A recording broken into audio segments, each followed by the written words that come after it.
Good morning, students. Today I am going to discuss a very important topic, that is dynamic lift. So this dynamic lift is the application of the Bernoulli's theorem. So now, what is this dynamic lift? Dynamic lift is a force that acts on a body such as aeroplane or spinning ball, particularly cricket ball, by virtue of its motion through a fluid. तो ये जो dynamic lift है, it is the lifting of the body, यानी body जो है वो इसमें lift हो जाती है. Dynamic lift is a force, ये एक फोर्स है that acts on a body. ये जो डायनामिक लिफ्ट है, it is a kind of force that acts on a body, जो किसी बॉडी पर एक्ट करता है. जैसे एरोप्लेन है, उसमें डायनामिक लिफ्ट का जो फोर्स है वो एक्ट करता है. स्पिनिंग बॉल है, जो क्रिकेट बॉल है जिसमें स्पिन कराते हैं, जैसे ऑफ स्पिन है या लेग स्पिन है, यानी उसमें क्या होता है कि बॉल जो है वो स्पॉट पड़ने के बाद कर्व पाथ जो है वो फॉलो करती है, इसे स्पिनिंग कहते हैं. तो उस केस में क्या होता है, डायनामिक लिफ्ट की वजह से एक फोर्स जो है वो लगता है by virtue of its motion through a fluid. यानी बॉल जो है जब स्पिन करती है तो उसकी वजह से जो है वो किसमें, थ्रू फ्लूइड के अंदर. फ्लूइड एयर भी हो सकती है, वाटर भी हो सकता है. तो फ्लूइड के अंदर जब बॉल स्पिन करती है तो एक फोर्स लगता है जिसे डायनामिक लिफ्ट कहते हैं. So now this dynamic lift is responsible for the curve path of A spinning ball and the lift off an aircraft wing. Now we will understand with the figure. So we will understand this dynamic lift in case of a spinning ball. So we are taking two cases. Case first is ball moving without spin. यानी ball जो है वो आगे move कर रही है लेकिन वो खुद जो है वो स्पिन नहीं कर रही है. और this second case is ball moving with spin, यानी बॉल जो है वो बॉल खुद भी घूम रही है और आगे भी मूव कर रही है, as shown in this three figures. So figure A shows ball moving without spin and figure B shows ball moving with spin, यानी इस पे मूव भी कर रही है और स्पिन भी कर रही है. यहां मूव कर रही है लेकिन स्पिन नहीं कर रही, as shown in figure. So now figure this A showing the stream lines around a non spinning ball. This is non spinning ball और इसके साथ साथ जो स्ट्रीम लाइंस हैं वो जो है वो हमारी इस तरीके से बन रही हैं. This is the direction of air and this is the direction of air. So what will happen in case of non spinning from the symmetry of the stream lines. इसमें क्या होगा, stream lines, this is the direction of the air. Air जो है वो इस direction में आ रही है और बॉल जो है वो हमारी आगे की तरफ मूव कर रही है लेकिन विदाउट स्पिन कर रही है. So from the symmetry of the stream lines it is clear that the velocity of the fluid, यानी वेलोसिटी ऑफ द फ्लूइड कौन सा, air. The velocity of the air above and below the balls at corresponding points is the same. तो यहां पे क्या होगा, क्योंकि ball खाली मूव कर रही है तो एयर की वेलोसिटी इस बॉल के ऊपर और बॉल के नीचे जो एयर की वेलोसिटी होगी वो दोनों में सेम होगी. So the resultant velocity will be, और इनका दोनों का रिजल्टेंट अगर निकालेंगे तो रिजल्टेंट वेलोसिटी विल बी 0, क्योंकि दोनों की सेम वेलोसिटी है. तो ऊपर velocity above the ball and velocity below the ball, उनका दोनों का रिजल्टेंट निकालेंगे, that will be 0. So the pressure difference will be 0. So air therefore exerts no upward or downward force on the ball. So in this case air will not exert upward and the downward force. So no upward force will be applied or no downward force will be applied in this case. And now if we take the case of a ball which is spinning. So suppose this is a ball, this ball is also spinning like this, and this is the direction of the air. Air is moving like this, and here this is the case where ball is moving like this. So this is the case, first case, which is in which the ball is moving in this direction or spinning. So if the surface of the ball is rough, more air will be drag. अगर इसकी surface rough होगी तो air drag जो है वो ज्यादा होगा. A figure B shows, this figure B shows the ball, shows the streamline of the air for a ball which is moving and spinning at the same time. तो ये move भी कर रही है, ball move भी कर रही है और spin भी कर रही है. So in this case, this figure one shows when the ball moves forward with velocity v, जब बॉल जो है वो v वेलोसिटी से आगे बढ़ रही है, the air ahead of the ball rushes backward. तो जैसे ही बॉल आगे जाएगी तो एयर जो है वो the ball rushes backward with velocity v to fill the space left empty by the ball, and thus the streamlines air due to the translatory motion. तो translatory motion से जो streamline होगी वो इस तरीके से आएंगी circular. But in the second case, what will happen? The layer above the ball moves in a direction opposite to that of the spinning ball.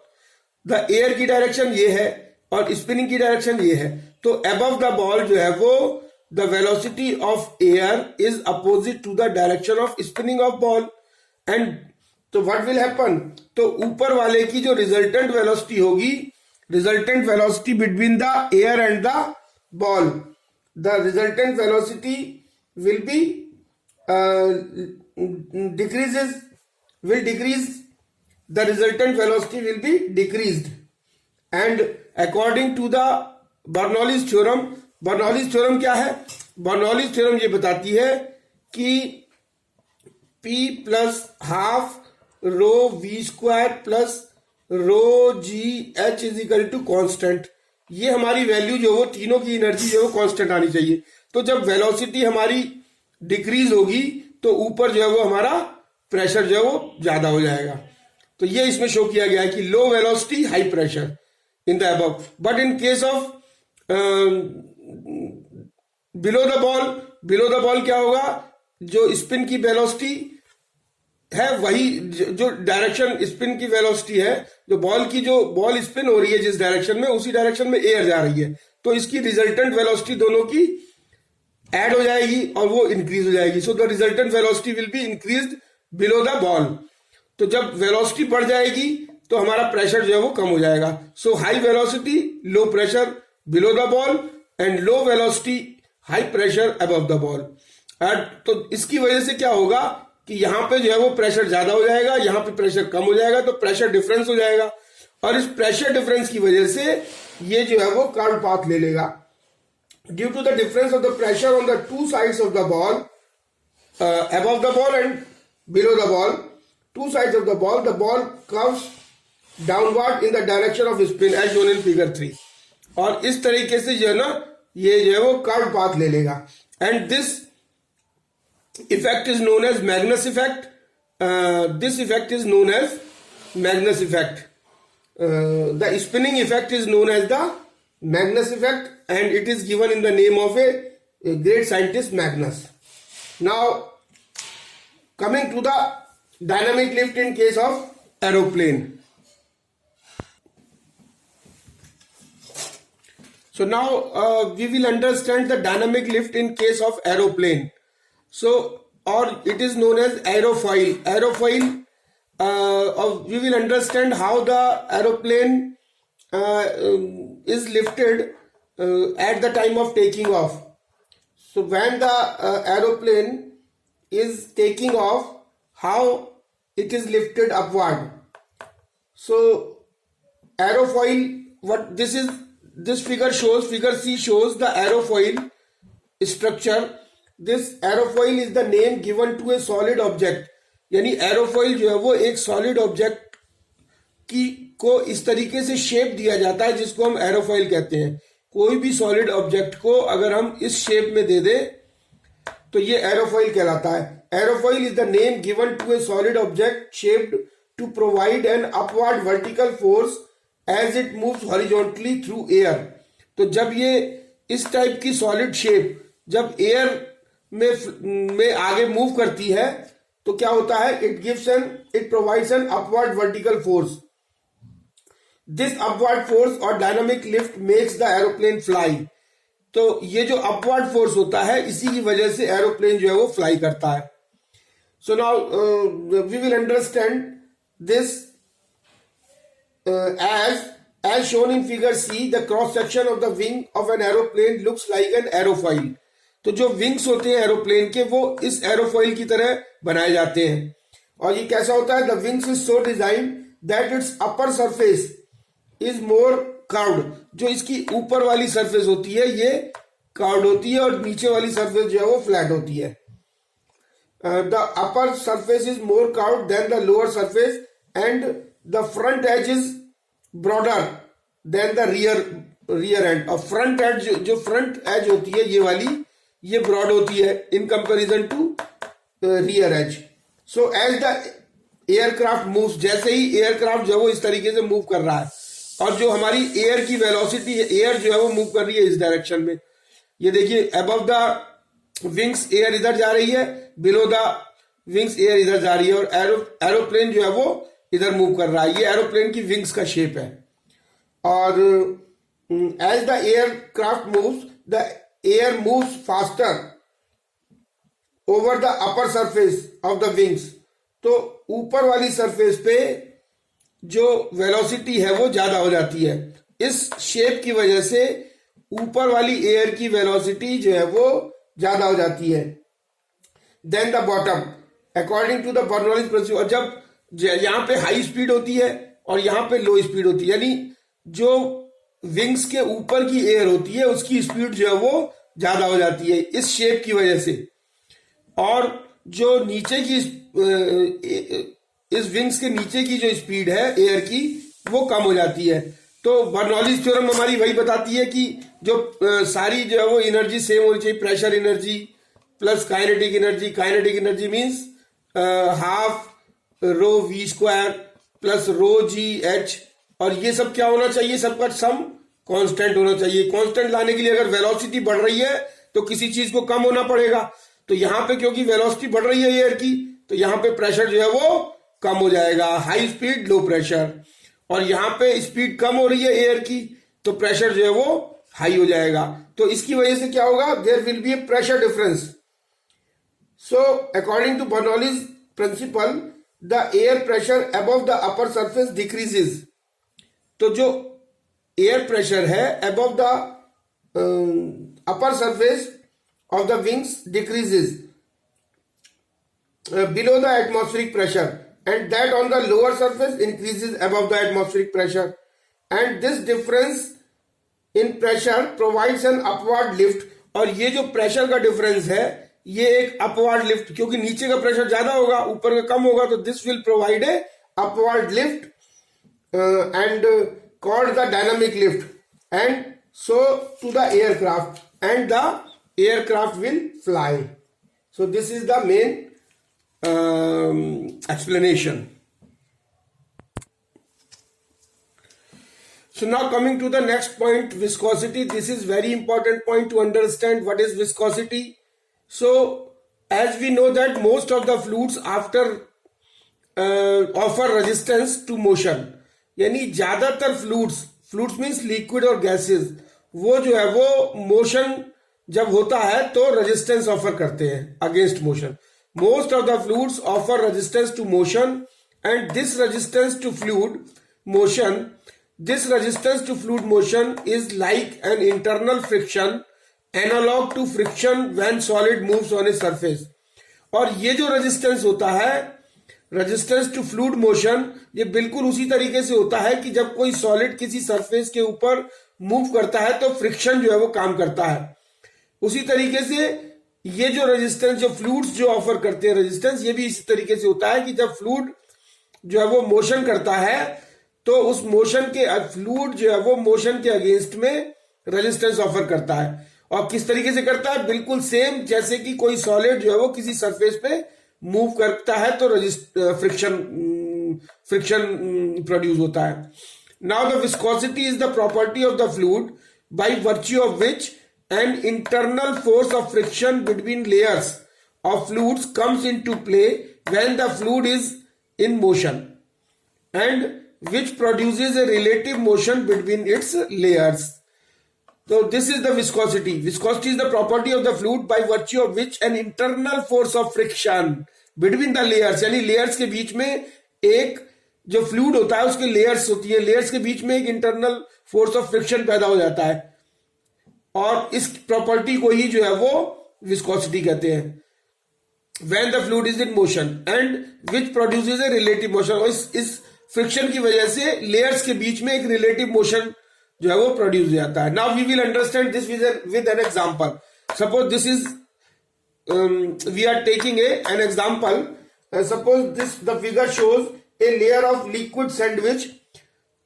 यहाँ पे ये जो एक लेयर है ये लिक्विड की जिसको सैंडविच किया गया है. Sandwich between two parallel glass plates. ये दो ग्लास प्लेट है, एक ये ग्लास प्लेट है बॉटम और एक है टॉप.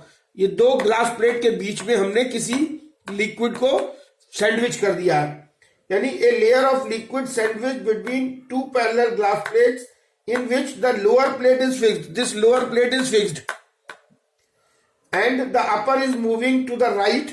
और जो upper layer है, ये upper plate है, it is moving to the right with the velocity v. Suppose this is moving with the velocity v as shown over here, and this upper layer is moving to the right, and this upper plate is moving to the right with the velocity v, and the lower plate is fixed. So now consider a fluid enclosed between the two glass plates as shown in the figure. The bottom plate is fixed and the top plate is moved with a constant velocity v relative to the fixed plate. इस fixed plate से इसकी velocity जो v है. If we replace oil by honey, अगर इस oil की जगह हम इसके दोनों प्लेटों के बीच में honey अगर डाल दें, तो then what we will observe?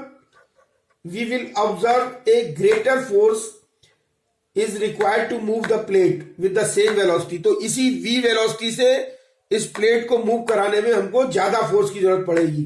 और ये क्या शो करेगा? This shows that honey is more viscous than oil. Hence the layer of the fluid in contact with a surface has the same velocity as that of the surface. Hence the अच्छा layer की जो velocity है वो same velocity होगी जो surface की होगी. जो लिक्विड की जो लेयर है उसकी वेलोसिटी सेम होगी जो हमारी इसकी सरफेस जो कांटेक्ट में होगा उसकी वेलोसिटी होगी. Hence the layer of the fluid in contact with the top surface. तो जो लेयर फ्लूइड जो है वो जो फ्लूइड की लेयर जो टॉप सरफेस के कांटेक्ट में होगी will move with the velocity of v. Hence the layer of fluid in contact with the top surface moves with the velocity v, and the layer of the fluid in contact with the fixed surface is stationary. The velocities of layers increases uniformly from bottom to top layer. और जो velocities की इसकी जो बढ़ती है, जैसे कई layers होंगी, first layer, second layer, third layer, तो इसकी वेलोसिटी जो है वो यहां 0 होगी, उसके बाद धीरे धीरे धीरे धीरे बढ़ती जाएगी. For any layer of liquid, its upper layer pulls it forward while the lower pulls it backward. तो क्या होगा? लिक्विड की जो अपर लेयर है वो इसको आगे फॉरवर्ड मूव करवाएगी और जो लोअर लेयर है जो वो इसको नीचे की तरफ नीचे की मतलब बैकवर्ड की तरफ पुल करेगी. क्यों? क्योंकि इसकी स्पीड कम है, इसकी स्पीड ज्यादा है. So this type of flow is known as laminar. इस तरीके का फ्लो जिसमें नीचे वाली लेयर